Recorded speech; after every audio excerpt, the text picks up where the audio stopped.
And this is 36, the podcast. Podcast. 36, the podcast.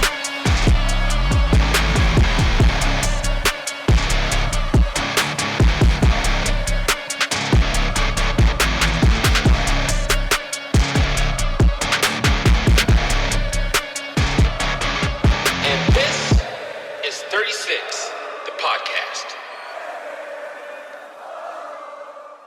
What's up, Fairbanks? What's up, Fairbanks North Star Borough? My name is Tilden, I'm Jeff. And I'm Brandon. and this is 360 Podcast. Today on 360 Podcast, we're joined by someone who operates at the intersection of art, athleticism, and entrepreneurship. Heather Brice, is an 11-time world ice art champion, a 7-time fitness pro, an area manager with Arbonne, and the designer and lead artist at Chena Hot Springs Aurora Ice Museum.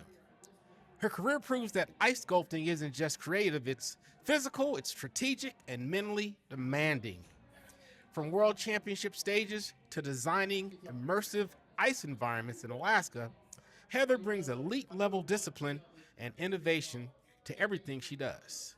This episode is about mastery, wellness, leadership, and building a sustainable career in one of the most extreme art forms in the world. This is 360 Podcast. Welcome, Heather Brice. Thank you for joining us. Thank you very much.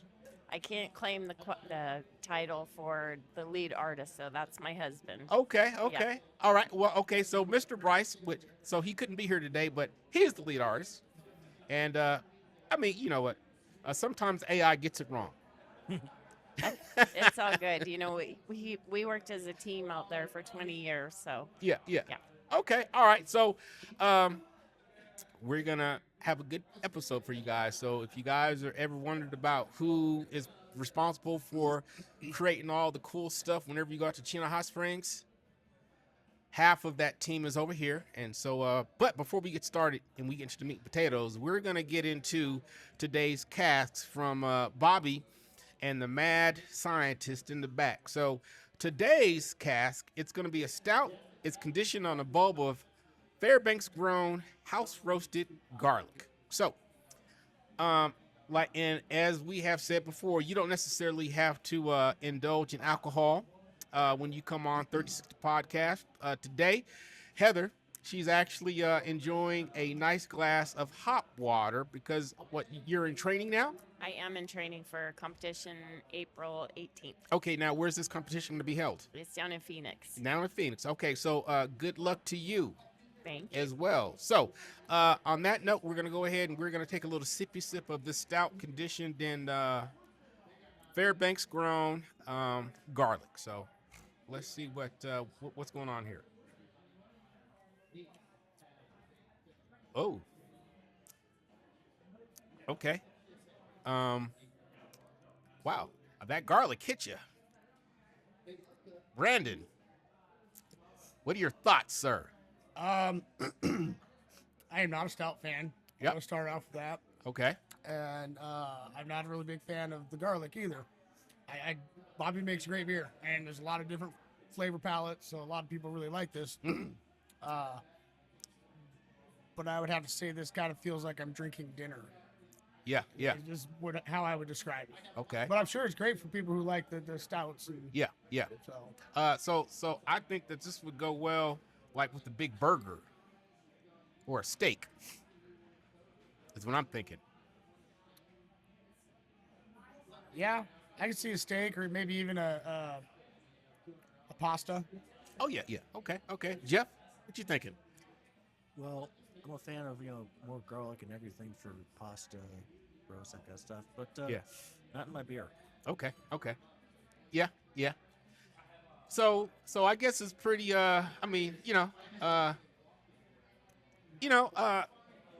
Everything has its place, I guess. And if you're like a garlicky type of person in your beer, then this is gonna be one for you today. So hopefully, by the time you guys see this episode, it's gonna be Sunday or Monday or sometime next week. But hopefully, you will have had a chance to come out today and sample today's cask. I'm gonna double back real quick just to clarify. I do like garlic. Just Yes. like Jeff said, not in the beer. Yeah. And so I think I'd have to agree with It's the beer for identifying vampires in you. Yeah, so I think I'm gonna have to agree with you on that one right there. Okay, so before we go any further with the questions, you guys probably noticed something a little different today. No, it's not another guest host. It's actually Brandon. Brandon, the hockey dad, he's back and has graced us with his presence once again. And so now I feel like we're a complete team again. Thank you, Brandon, for allowing us your hang out with presence me again? Yes. So let's backtrack a little bit. How has the hockey season been overall for you and Parker and his team? It's actually been a really great season. We haven't won any tournaments yet, but the kids are playing hard. They're learning a lot, and I can see improvement every week with them. Okay. I started out the season by volunteering and then stepped down because it's just kind of getting a little too much with having more of a job. Okay, right? gotcha. And so I've been enjoying just being a parent up in the Gotcha. stands. I had never really had the chance to do that. So Okay, so been how nice. much longer is the season going to last? We have state championship in March 6th through like the 8th. Okay. And then I think we probably get like 2 weeks of practices after that, and we'll wrap up for the regular season. But then we move into spring season, which Oh. is like 4 weeks long. Oh, there's a spring season too. It's like 1 or 2 days a week, just to more fun than Good anything. Lord, those kids play a lot of hockey, don't they? A lot of ice hockey. We were just talking with Coach last night, and they have had 89 practices this season. Good Lord. I don't know the game And count, but it's and a so the lot. parents are the responsible for making sure that they're there. Absolutely. So Yes. basically, it's not just the kids that are highly involved in the hockey. I mean, it's got to be the parents too, because It is a somebody's got to commitment take. for, yes, it's a commitment for the entire family, especially Yeah. when you're in the comp level like Parker is. Ah, wow. Okay. All right then. So nice to have you back, sir. Thank you. It's good to be back. All right. So on that note, we're going to get into our questions that we have for Mrs. Heather Brice. Are you ready, Heather? I'm ready. Yeah. Okay. All right then. So you wear a lot of hats. Area manager with Arbonne, elite fitness. So you're an elite fitness pro, a world-class ice artist, and administrator for Steve Rice Tools. How do you usually explain what you do when someone asks at a coffee shop, for example, or at Hoodoo Brewery? So Heather, what do you do? What do I do? So I am in the wellness space with a company called Arbonne. So I help people get healthier. Yep. And I can help with side income if that's something that they're interested in. Yep. If I mention ice, that's where the conversation goes. Got you. Okay. All right. Good deal. So you're an 11-time world ice art champion. When did you realize that ice sculpting was something you could actually compete in and dominate the world? So I fell into ice carving after a career in art. So I went to college for sculpting, bronze casting, wood carving, and was babysitting with my young daughter when the gal that I was babysitting for suggested that I call her cousin and try ice. Yeah. And so I fell into it, meeting my now husband, doing that, and he mentioned something about ice carving on that first meeting in the competitions. Yeah. And that piqued my interest, being a competitive swimmer growing up. Yeah.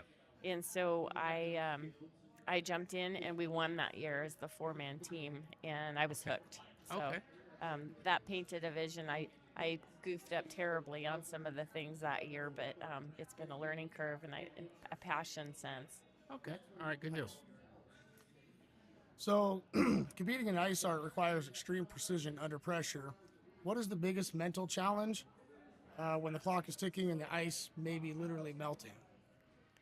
Biggest mental challenge, I would say keeping yourself on track timing wise and not letting frustration get ahead of where you are with competition, because it is a mind game. It's like anything. The fitness is the same. You've got to keep your head straight, or you can spiral down and things really go wrong then. So I try to really keep calm. Yeah, if something doesn't go right, um, occasionally you can call in help, which is nice. But yeah, it's a challenge sometimes Right. because you're cold, your tools aren't working right in some of the extreme temperatures. If it's melting, it's not fun at all. I Right. don't like that at all. Now, so where do your travels take you when you compete, though? Because you say extreme cold, so it's more than just happening in Fairbanks, I'm assuming? Yeah, we haven't traveled a whole lot. Usually we try to go to places that have pretty acclimate cold weather so that we don't have to fight that. But we went to Minnesota last year in January and we had melting temperatures. And so Okay. that was out of our wheelhouse. We're not used to that. A lot of competitive sculptures are used to melting temperatures. Uh-huh. And you have different things like a freeze box where you can put ice in to get cold and then Yeah. fuse it. But that was a whole learning curve, learning that technique because we're really spoiled here in Fairbanks. Got you. Okay, all right. So you said Minnesota. So would that place Fairbanks and the interior, would that place that as one of the places sculptors want to come because they know that typically up here we have those longer, like cold streaks? Yeah, so Fairbanks is ideal. There are competitions in like China and Russia, and we've been to Germany and Austria doing like commercial projects. Yep. Some of those places would have like a building that's insulated and refrigerated, so those can create ideal temperatures. But here in Fairbanks, we're lucky with that. Fairbanks is one of the only spots that has the big ice. And so that's the big draw for the other carvers. So is Fairbanks, so is our Ice Art Championship here, is that like a big deal? It is a huge deal. Oh, okay. It is probably one of the most prestigious ice carving competitions in the world. Man, I've been here, so this is my 8th winter. I've never gone, so I'm going to make it a point to go this year. Have you guys been to any of them? This is the one down at the end of Phyllis Field Road, or is this the one over at the fairground? This is at the fairgrounds. I have not been to that one yet. I've gone to the other one. Yeah, okay. All right, so let's see here. You're also a 7-time fitness pro. So how has your fitness background helped you physically and mentally in ice sculpting competitions? Well, the fitness pro aspect is new to me. Within the last 2.5 years is when I started training, and Arbonne actually led me to that. Yeah. Because it gave me the confidence with the nutrition that I needed. Right. And so that's been really fun, and it's been challenging coordinating it with the ice carving because we're pretty lean going into the fitness competitions. Yeah. Whereas we need a little buffer when we're outside. So Gotcha. my first season carving after I had been training was really rough. It took me a long time to recover because of the ligaments and just not enough fuel and Oh, wow. it was really interesting to me. So this year, I think I'm backing off on how many competitions I do. I'm just going to focus on one and just go in, just balancing those macros a little bit better. Okay. All right. Good deal. So, ice sculpting is more of an art form type deal, but there's also a physical attribute to it. Taking a chainsaw to a block of ice for initial shaping. I lost my train of thought. So, what do you think is how people should prepare most to try to do this sport? So, so it is definitely a combination of engineering, artistry, fitness, all of it, mental capacity. We're out there like 12 to 15-hour days when we're doing competitions. So it is long days, and it's either 6 days or 3 days here in the Fairbanks event. And so it's a marathon, and you wake up in the morning, you kind of uncurl your fingers because you've been hanging on to tools all day long, and so it's brutal. But we love it. It's kind of an adrenaline thing, and the day after is like so rewarding because you're so sore, but you don't have anything to do except recover and just kind of play over what you've done and what you've created. So. Nice. Right on.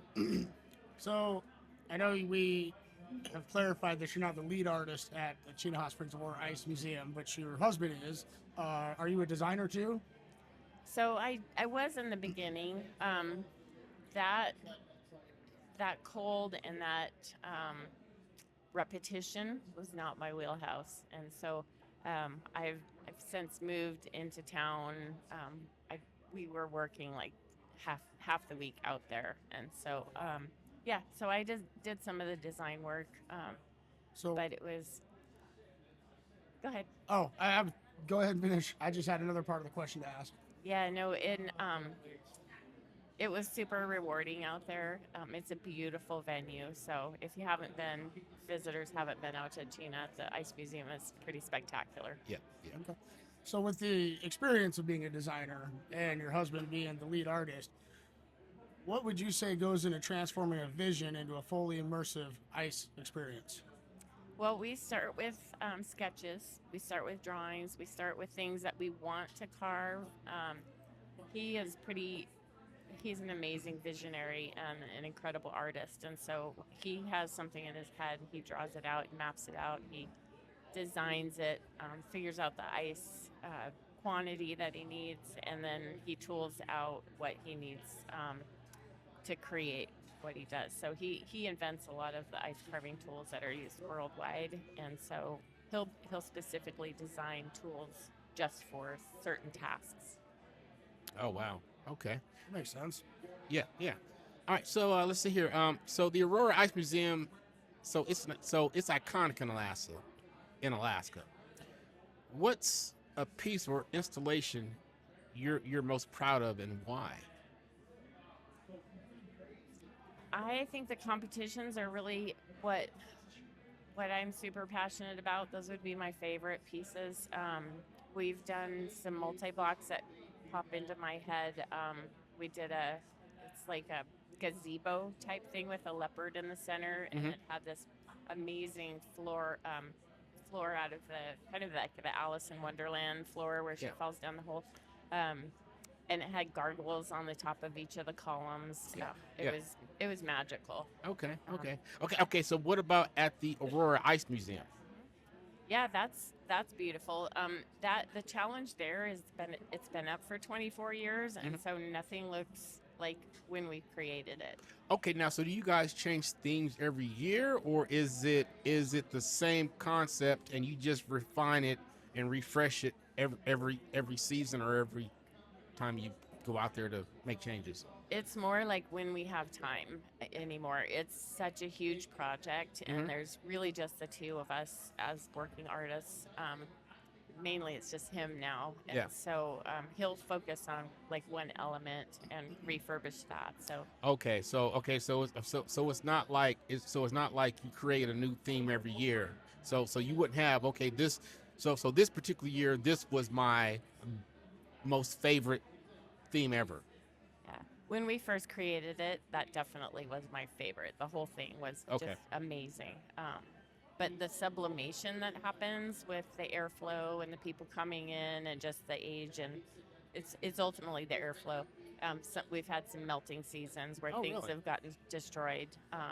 Oh, wow. If the temperature comes up above a certain temp, then the lights will short out, and so we've had some damage with that. So it's just been a big learning project, and we've got great pictures from when things go right in. But yeah, as a whole, there's always something that we see that needs work. Okay, all right, good deal. So, as shocking as it sounds, you work closely with your husband to make tools. He's a 21-time world champion ice sculptor.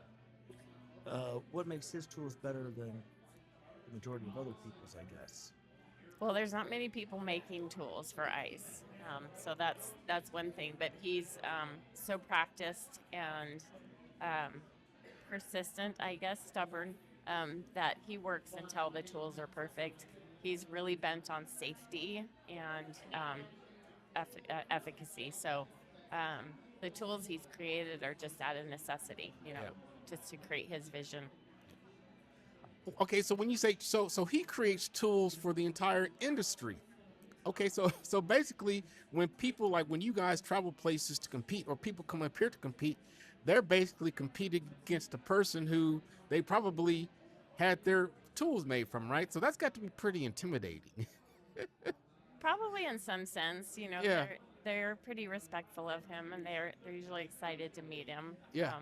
It's cool to see our tools creating things by other people. Yeah, no So, doubt.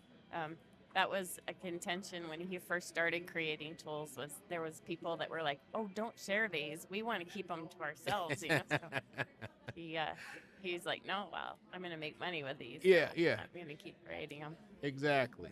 Okay. So is it kind of like when we come here, it's like, hey, you get this number, whatever. Yeah, we get lots of orders this time of year, so he's busy stockpiling. That's one of the reasons he's not here today. He's making tools and getting prepared for the event. Got you. Okay. That's cool. That he makes so he makes all the tools. He makes most of the tools, yeah. So some are modified, like wood carving tools. We'll take a step drill and we'll smooth it out with grinders and polishers and make like a cutting smooth bit. And then some of them he creates the form and we send them off to get the tungsten teeth on them. Right. Oh, okay, cool. But a lot of them he has a mill and a lathe and he just creates them completely. Okay. That's pretty cool. From an administrator's perspective, what does it take behind the scenes to support elite level artists and competitions? So, well, I'm the board of directors of Ice Alaska. That's part of what I do. Mainly, I watch my time because I'm pretty well diverse in what I'm doing, but I do a lot of the background stuff for the admin, and then just help in different capacities each year for that. As far as the tools, sometimes I'm making tools with him. Sometimes we're short on that, but I do the orders, I do the shipping, I do the communication with clients. So Yeah. Now, so are you guys just a 1 or 2 person operation for the tool aspect? So it's good Lord, so no additional employees. Oh wow. yeah. And you guys are making tools for everybody, like basically around the world who do ice art. Yeah, it's a small niche, and there are a couple other companies that do it. So Yeah. yeah. Okay. Wow. Okay, so the next question is something near and dear to my heart. So I'm sort of happy that I was able to be the one to ask you this question. So Arbonne focuses on wellness and entrepreneurship. How does that business align with your lifestyle as a high-performance athlete and artist? Arbonne has given me so much self-development as far as organizing my time, keeping my mental state positive, and it's super flexible. You can work Arbonne part-time, full-time. It's just been amazing. I just love the community, and I love that the supplements are supporting what I'm doing. They keep me going. Yeah. So yeah, the protein, the fizz, Yeah. the gut health, Yeah. sleep spray. Oh my gosh. Yeah. Oh, the sleep spray. Oh, sleep spray. You haven't tried the sleep spray? No. Oh my goodness. Oh. Oh, we're going to talk after this right here. Yeah. The sleep spray, huh? Yeah, we have over 400 products, and so there's so much that we can help. And the quality of the ingredients is so much better than Yes. what's in our grocery stores, Yeah. or even what you can get online. So. Yeah, we need to talk. I've got some questions about potassium because I went to Sunshine Health Foods and bought some potassium, but like, do you guys offer potassium? There's potassium in some of our products. Yeah. Okay. Yeah. So, yeah, because I've read up on potassium. But anyways, that's another deal. But yeah, so Arbonne, I love their products and what I've had so far. And so I've lost like 11 pounds. Yeah. So so it's holding steady. So the only thing that I've managed to bring back into my diet is beer.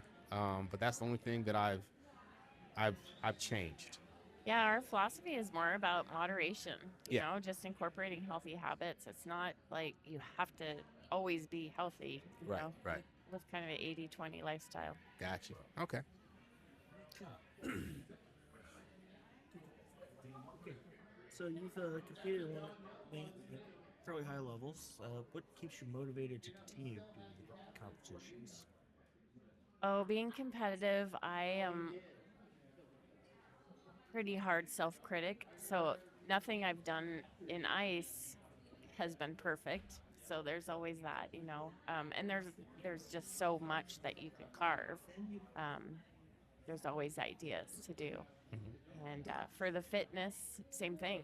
I'm always working on perfecting um, the look, or certain body parts, get them beefier and more balanced. And it's I'm always working to improve my personal skills, my coaching skills, all the things. Got you. So have you found that it's become like an obsession almost? Which all of it, yeah, Yeah. probably. All right. So, ice art isn't exactly a traditional career path. What advice would you give someone who wants to pursue an unconventional passion professionally?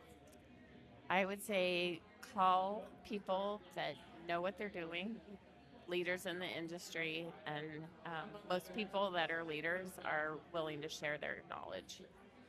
Right. So, Okay. yeah, just dream big, go for it. That's good advice. Okay, so Alaska is known for pushing people to their limits. How has living and working in Alaska shaped your resilience and creativity? Oh my goodness, Alaska. Fairbanks has been my home since I was 7. So, yeah, I definitely had to be tough growing up, riding the bus, walking 2 miles home, Mm-hmm. Mm-hmm. all the things. Um, I don't know exactly how it's built that, but Yeah. it just has, it's part of who I am. Yeah. So, Yeah. yeah, you just got to be tougher up here. Gotcha. Okay. Okay, so looking back at your championship and career milestones, what failure or setback taught you most? Oh man, I guess in ice it would be colossal crash in a speed carving competition down. It was in Chicago area. That was super disappointing because you spent all that money to Mm-hmm. prepare and travel and take time off from work, and then one seam didn't hold, and Mm-hmm. I hit it with a torch and it just a million pieces shattered. Um, so just learning from each competition, Right. the mistakes really teach you the most. Right. And I think that happens in life. If you have an awkward conversation or you hurt somebody's feelings by what you say, on their wellness journey, then you learn from that dramatically. So Right. Right. um, learn by mistakes. That's Yeah. my biggest thing. Exactly. Exactly. So, what's next for you? Like a new competition goal, artistic project, or a personal challenge that excites you right now? I am planning to do the single block ice carving competition for the World Ice Art Championships, and that event is the last of 3. It's March 1st, 2nd, 3rd. So I've got my design. I need to start getting prepared for that. Start mapping out my strategy and my timing, my plan there. And then I'm also training right now for a fitness competition in April. So working out, eating right. So, with the ice art carving, I don't know a lot about the competition, but it sounds like it's timed. You have a certain amount of time to finish. Does that time change depending on what class you're in? And so, what would the time be for a small block? So this is a single block. So it's a Single 4 by 6 foot block of ice. This year the ice is really thick because we had such cold weather. So it's between 36 and 44 inches of the is what we'll get. We have 3 days, and we can get assistance from a forklift or a buddy, around to help lift little parts or fuse on pieces. But basically, you can work around the clock for those 3 days. Okay. Oh wow. The big event that starts the event off the day the park opens, they start the 4-man event. So there's 4 people, 10 blocks of ice, up to 10. I think it's 9 or 10 blocks, and then they have 6 days. So that's the marathon one. That's the grueler. Okay. Okay, so do you guys have a team for that one as well, or is it just you and your husband primarily? So Steve is doing that one. This year is super fun. He's carving with his son Andrew, Okay. and his buddy Chris Foltz is coming from Oregon and carving with his son. Okay. So Okay, so they're the 4-man team. yep, it'll be father-son team, which Oh, wow. is really cool. And they're doing a piece that that is 20 years in the making. Yeah. Kind of a reincarnation of Yeah. something they've done in the past. So that's exciting. There's a 2-man event too, and he's doing all 3 events. Okay. All A right. lot of ice carving. That sounds like a lot of work. Yeah, it's Yeah. a lot of work. But I guess if you're passionate about it and you really love it, it's not a lot of work. It's a lot of fun. Yeah, it is. Okay. All right. So that ends the official portion of the podcast. However, what we like to do sometimes is we like to take a little break, and then we like to come back and we like to freestyle a little bit, where we just ask you questions that popped in our mind while we were interviewing you for that segment. So, do you have time to stick around for a few more questions? Yeah, you bet. Okay, all right. So we're gonna take a little break, and when we come back, we're gonna freestyle, and you guys think of some questions. I've got 1 or 2 questions that popped to my mind while we were sitting here chatting, and we'll ask them to you. Okay. Okay, so Fairbanks, North Starborough, We'll be right back.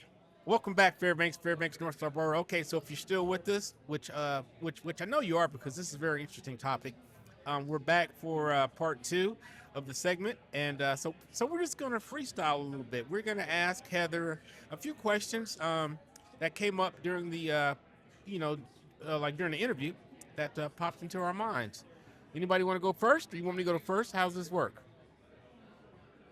Okay, so I'll go first. Okay, so during the ice carving off season, like, do you stay fit, or not fit, but like do you carve wood like to practice during the summer months? So how does that work when you carve ice in the winter, like in those short 4 months of summer we have up here? Well, I did practice back when I was out at Chena Hot Springs, but I don't anymore. On wood. Yeah, on wood, I've done some. That's mainly like on vacation, just to do something cool out of driftwood. My dad's got a cabin in Southeast. So. Yeah. Okay, so ice carving and wood carving, they are kind of sort of the same. They're similar. Ice, you don't have the resistance with the grain because there is no grain in ice, so it's a much faster medium. Yep. You don't have the sneeze factor from the sawdust. Yeah. And the dirt, so that's kind of nice. Okay, so are there a lot of ice carvers who also carve wood, or nah? Yeah, actually, we're seeing a lot more wood carvers come up and compete in ice, just because you can go so big and so fast. And so how do they do? They've done great. Okay. Yeah, because they're strong from working with wood for one. Yeah. And they're familiar with the chainsaws. Yeah. But at a certain point, some of them haven't developed their skills enough for the refinement that we can get up here at the championships. So you'll see some rougher, more stylized carving. Gotcha. Okay. All right. So, given the time of year it is in the sports world, this is probably a really big question. At least it is for me. Who's going to win the Super Bowl? Oh my God, I don't even know who's playing. My husband's a total fan. He can tell I was you. wondering if that was the answer. It's the Seattle Seahawks and the New England Patriots. Okay, he's always got it on. So yeah, I would bet Seattle. Yeah. I like her. Yeah, I'm a exactly. Seattle fan. Exactly. Yeah. So I'm team NFC. I mean, because the 49ers didn't make it. We were taken out by by the Seahawks, which Yeah. and so because they are NFC, look here, I'm riding NFC. Yeah. We'll take all the support we can get. Yeah. So Yeah. go Seahawks. Right on. It's like I just enjoy when they have the Seahawks versus the Niners because I know one of these two is getting pissed. Okay. Now, so when it comes to bodybuilding, okay, so what initially got you into that? I always was fascinated. In high school, I lifted some. Yep. In college, I had posters on my walls of the men and the women bodybuilders. But I loved beer in college, and so Yeah. Okay, gotcha. that I probably had pretty good muscles, but Yeah. I definitely had some good fat going. Yeah. No doubt. No doubt. Okay. Now, so you say you moved up here at 7. So where from? And that now, so what? So I'm assuming your family, was it military related or was it? Yeah, Dad was a doctor up here, and so he did his residency in the Army. Okay. And, came up here, fell in love with Alaska. Then we were Colorado, Texas. Okay. I was born in California, Sacramento. Okay. And then he moved us here, and he set up practice, and they lived here for a long time. Yeah. All right. Good deal. Good deal. All right.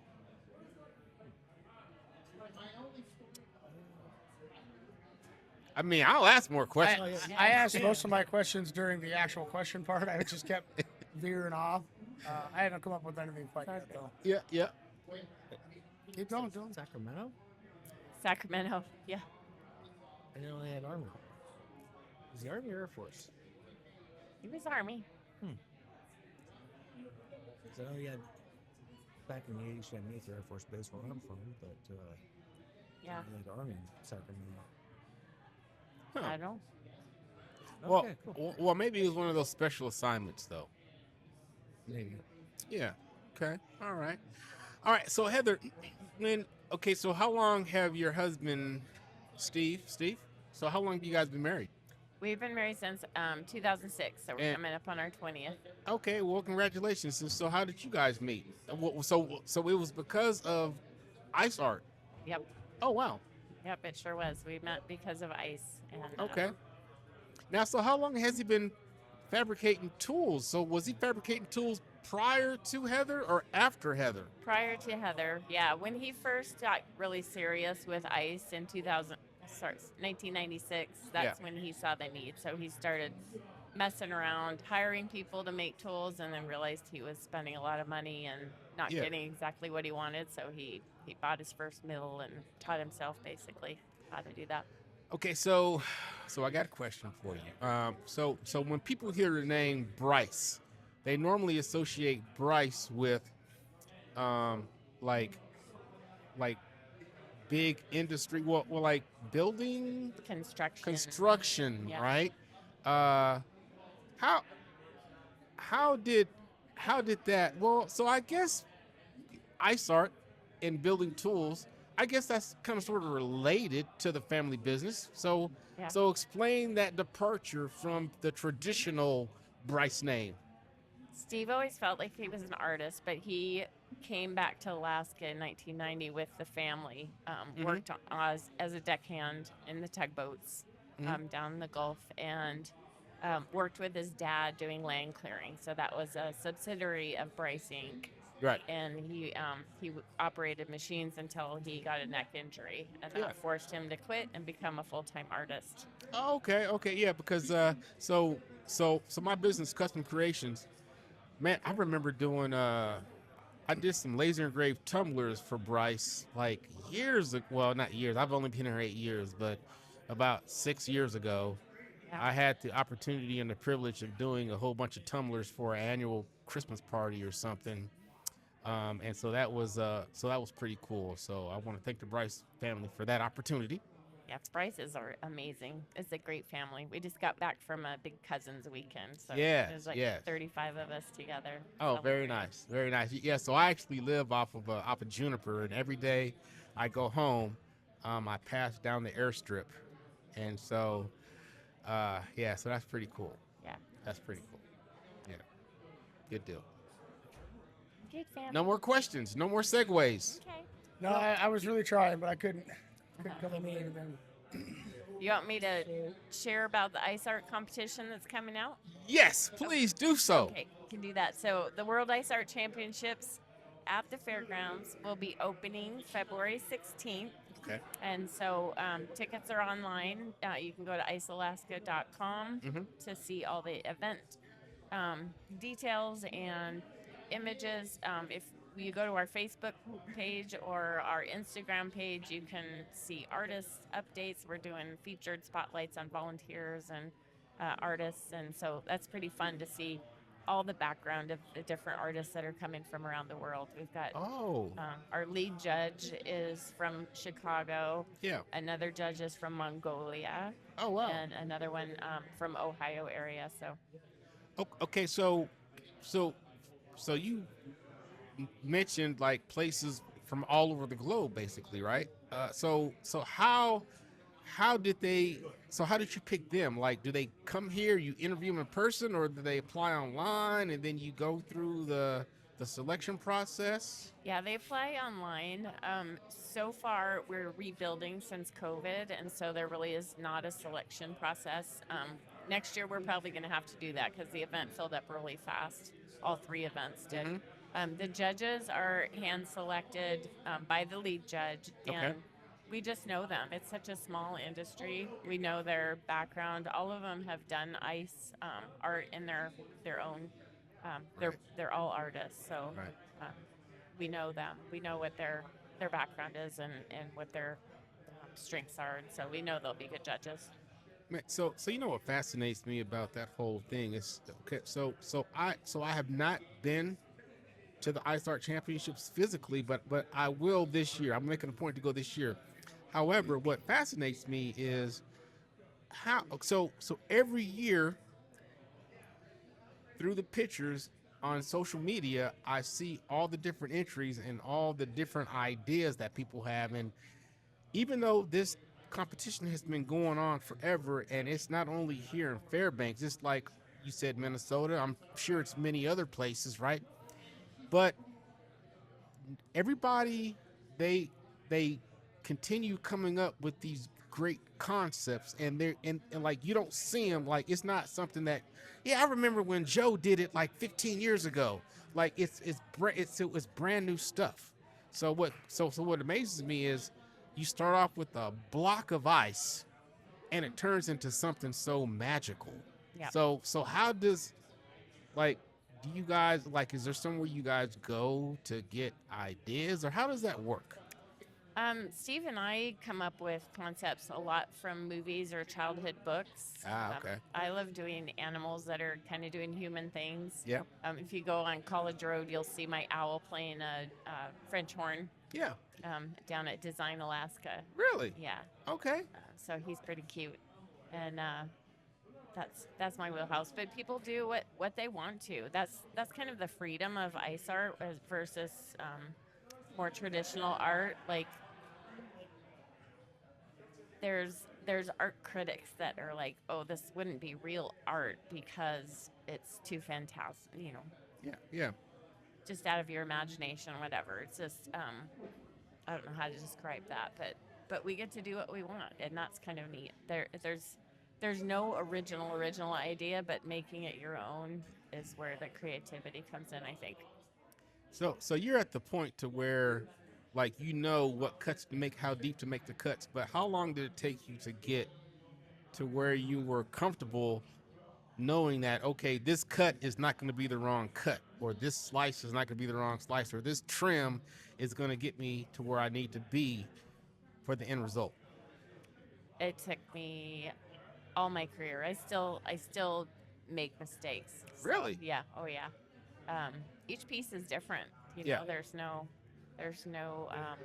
for sure on anything, and when you're carving something out of a big block, you've got to find it. You've got to find the levels. You've got to find what's surface, what's deeper, and sometimes that saw goes too deep. So Yes, exactly. Okay, and so in those instances, how do you recover from that? you either make it smaller, or you just hope that it's in a spot that is disguised and the judges won't see it so much. Yeah, Because the chainsaw leaves a pretty significant, Yeah. obvious mark. Yeah. If you do a deep dig on somebody's cheek, Yeah. the sculpture you're doing, then that's harder to hide too. So you can do some slush fill, That's what I was but- about to Okay, ask. all right. and that's, I guess, an advantage of the natural ice because there are some imperfections in there. But are there any prodigies in this sport, or basically you have to have some type of like education in mathematics or whatever else is involved with carving wood or ice? I think experience is the best. Okay, so Just so, hands uh, on. so there are no young artists out there who just picked up a chainsaw one day and oh, Picasso. There probably are. There probably are. There's we've done classes in the past. I know Chris Foltz that's carving with my husband. He is a culinary instructor out of Oregon, South Oregon. Oh, and so he took a ice carving class. That's where a lot of ice carvers come from, is the culinary field. So they learn a little bit of ice carving for like the tabletops or the shot luges, but they don't get the artistic aspect. Except that Chris also does wood, and he's taught a ton of kids, and he's brought them up here. So some of the new carvers that are up and coming are from that program. So Wow. it's pretty exciting to see. Okay, all right. So, hitting on the culinary thing. Fun fact: one of the things they teach the cooks in the army is how to do ice sculptures. I'm kind of curious if you ever had a team of army cooks come out and try to compete. We have there's been people that have come, and we've done specifically culinary classes out at Chena Hot Springs. We used to have them every year. Hawaii and Washington, that crew would come out, and they're pretty funny to carve with. But we've had some of those guys come back up and compete. Right. Okay, so circling back around to Arbonne. So what exactly? So I'm still trying to wrap my head around what exactly is Arbonne, and why does it work? So Arbonne's different in a business model in that it's social marketing, and we basically build communities Okay. that help us help more people on Okay. a broader scale. So we either help them with healthy habits, wellness goals, or with financial goals. Okay. And so the more people you talk to, the more people that you bring onto your team, and then the better that you coach them, the more successful that you can be. Okay. So before I forget, and we should have did this during the first segment, but we're gonna circle back around. So, social medias. You can find 36 Podcast on your usual suspects for the audio portion: Spotify, Apple, everywhere else in between. If you're watching this video, then you know you could find us on YouTube, all right? Because if you're watching this, of course, you're watching this on YouTube. Facebook, our hockey dad is back, and he's the manager of the Facebook page. So you can find us on Facebook as well, 3060 Podcast. Just look us up. But I'm going to put these links in the description of this episode. So you click on those links, it's going to take you there. Heather, where can we find you and your work on social media? Well, first of all, are you on social medias? I am on social media. Okay, and so where can we find you and your work on social medias? So we've got Brice_Heather for my personal Instagram page. Facebook, just search me. I don't know exactly. I got hacked a couple years ago, so it's got numbers after it. Yeah. And TikTok, I'm starting to get a little bit more familiar with. Yep. So I'm out there on that. And then we have a page for Steve Brice Tools, Brice and Brice Ice Sculptures. Okay. We're creating a tabletop book of all our ice work too. So that's coming hopefully within the year. Okay. All right. So if anybody out there watching has aspirations of either becoming an ice art champion, a physical fitness competitor, or what else is it that you do? The Arbonne. The Arbonne. Yep. If anybody out there watching this has any aspiration to do either of those, what advice would you give them? I would just say reach out. Let's have a conversation. See what's a fit for you. We do have a fitness team that is amazing. It's a group of girls all over the country. We train online. We've got 2 main coaches out of Anchorage, and we travel together. So if competing is something that people want to do, they don't have to. Right. We have usually a couple events that we pick each year, and they can train with us and travel with us, stay at a big house with a pool. We have a lot of fun with that. Yeah. And it's a perfect segue to Arbonne because a lot of them end up using the product Yeah. and then finding the value in building a business with it. Got So you. Got you. it's been a great partnership there. All right. Good deal. Good deal. Any more questions? Are we through segueing, or you guys got something else? Speak now, forever hold your peace. Yeah, so I did have one, and it kind of moves back to the question I asked earlier about people wanting to get into a career like this. And I heard you talking about giving the information about the ice art, and you said there's volunteers. If someone wanted to volunteer for the ice art championship, what is it called again? Sorry. Yep, the World Ice Art It is Championship. the World. Okay, Yep, yeah. Ice Alaska. So they wanted to volunteer to help. How would they do that? And would that be a good way to kind of get in and learn? Absolutely. That'd be a great way to learn. Right now, the guys and gals are there at the park building the kids' park, and we call it boot camp. So they are learning. They've helped with harvest. They're building the slides. They're, in snow cleanup. They're actually creating some of the fun games and things right now. And so, go to the website, icealaska.com, go to the volunteer page, sign up. We'll give you a call, find you a spot. There's so many volunteer options and opportunities, and the more people we have, the better we can make this event for our community. So there's ticket spots, there's gift shop, there's snow brigade, there's sculptor support. There's all kinds of different positions. So Awesome. Yeah. I thought that might be a good way to get your foot in the door. That's great. I'm not really available to volunteer, but for anybody who's listening to the podcast, I think that's We'd good love to information. have them. So I'm a man of wonder, right? So I'm always curious about a lot of stuff, right? And so at my age, though, it's okay. What type of equipment is required to harvest those big blocks of ice? And is that equipment, is it on the ice as it's harvesting? And the ice is that thick to where it supports the weight of that equipment harvesting the ice? So in the past, they have driven the equipment on the ice. That is usually kind of detrimental to the ice. It'll crack it. Okay, all right. We want crystal clear blocks. That's our ideal goal. Gotcha. They clear the snow so that the ice grows faster. Okay. So they started that way back in November. Okay, so you grow ice. We grow ice on the ponds. Yeah. Interesting. Okay. It's cultivated. Gotcha. And so my husband's come up with tools, obviously, to they're like little sleds on wheels with Honda motors. Yeah. And you lower the bar into the ice, cut the blocks out. You can put varying degree, lengths of saws on there.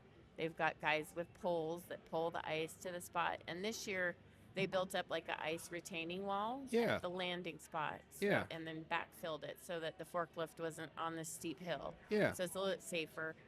But they use a Zoom Boom forklift. Yeah. CAT has been a sponsor this year, so they've donated Oh, wow. a bunch of equipment, which is amazing. Yeah. And So this is all intentional stuff. This is intentional. Oh, yeah. Oh, good Lord. Yeah, it's Okay. There's got to be a whole lot of things that line up to make the harvest go smooth, and Oh, wow. weather is one of them. So. Yeah. Okay. All right. Good deal. So, any more questions? You mentioned your sculpture by Design Alaska. I'm assuming that the sponsors for the ice competition because I know I've been out to Denali. They've got their little they get their statues and. Yeah, a lot of the ice cropping up around town. We're trying to make a resurgence because there used to be a lot of ice around businesses. So yeah, our sponsors definitely get a block. There are some commission pieces. Denali Bank is a commission piece by Steve Dean. The Design Alaska piece, the owl that I did, is a commission piece. But the boot campers are doing pieces around town for the hotels. The hotels have donated rooms. Bridgewater's been a major sponsor this year. Pikes is as well. So you'll see a lot of ice all around. Hopefully someday we can just like get a map, and here's where people can go see all the different sculptures that are outside the ice park. Nice. Okay, all right. Like competitions and go rate these sculptures. Oh yeah, Yeah. like do you guys have that going on, or where people go around to different locations and rate the well, I mean, but they're all made by the same people, aren't they? Some of them, I mean, more and more we're getting more of the kids during this time of year because Oh. we just don't have time to do Yeah, that would very be much. nice to do a competition like that where you go around to each location and people submit their. So we think at this location this one's the best. And then at the end, you guys offer a prize or something. That's a great idea. It's Yeah. a great way to get more involvement. So Yeah. we'll do that on social. But Yeah. So speaking of that, though, has anybody found the golden puck yet? They did. They found it behind the curling club. Oh, okay. Just a So few days ago. okay, so it wasn't where Parker thought it was then at the Carlson Center. No, but I mean they're So he was pretty close. close to each other. He was pretty close. Yeah, the last clue they gave out, I didn't read it, but my wife said it was pretty much a giveaway. Okay. All right. Good deal. Good But deal. we were not the ones that found it. Somebody else found it. Gotcha. Okay. Well, yeah. So that would be a good idea, yep. and get the community involved. Yeah. And we do have a people's choice at the ice carving competition. Okay. So Gotcha. Yeah. So So this year bucket list, I'm going to go to the Ice Art Championships and hang out. So yeah, you can get a season pass and come watch the sculptures progress, which is really cool. Just And- dress really warm. yeah. No doubt. Okay. All right then. So on that note, are we done? Are you guys any more? No, No. no. So Fairbanks, North Star Borough. Heather, are you ready? I'm ready. Okay. This was Tilden, I'm Jeff. And I'm Brandon. And I'm Heather. and this was 36 the podcast. We It's are 36, out. the podcast. Podcast 36.